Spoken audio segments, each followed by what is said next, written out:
Hey guys, Michael from Dunn & Watson, and today we're going to look at how to assemble your Dunn & Watson fridge slide. When you receive your fridge slide, you'll receive a set of bolts, a set of nuts, your drawer slides, your frame, and your angle bracket. You will need a 3mm Allen key and a shifter or a socket set, a small socket set. It may seem relatively straightforward, but we do get asked a lot how to assemble these units. This is how you'll receive it, with your 2 slides, your 2 angle, and your tray. Now the first thing you're going to have to do is disconnect these slides. So to do that, you slide the slide out to full extension, like so. Press on the lever and hold it to disconnect that end track. That's really important because you need to know how to do this in order to do the next part. The inside track connects to the tray. So we position that to the tray. All these holes are laser cut and pre-drilled, so everything should match up perfectly. There's only one way this can fit on. By taking a bolt and a nut and securing that on. Follow this process for all holes on the inside, so 4 either side on the 50, 5 either side on the 60 and 80, and then we get to the outside. Once the inside track has been installed, the next step is to install the outside track to the angle. To do this, you need to move the outside track, manipulating the second phase of the slide to access all your fixing points, like so.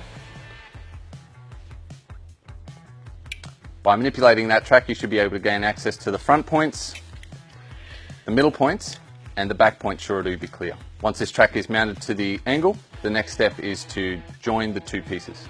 So now we've installed our inside runner to the tray, we've installed our outside of the runner to the angle. The next job is to connect the 2.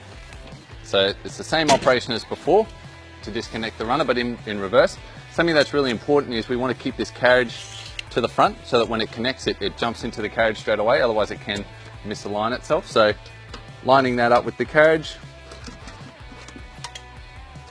until you feel it hit, then you've got to press down on that lever again. It's in there once, test it, make sure it's on, which it is.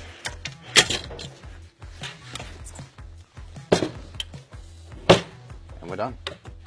So step 1 is separate the runners. Step 2, install the inner track.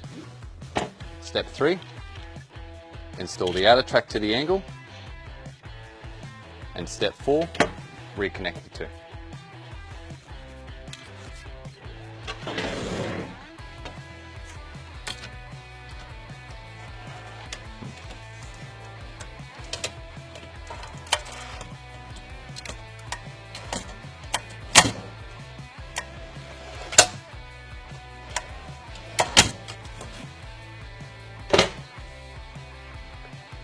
So as always, if you have any difficulty or any questions, please feel free to pick up the phone, give us a call, or flick us a message, or get in touch with us on Facebook.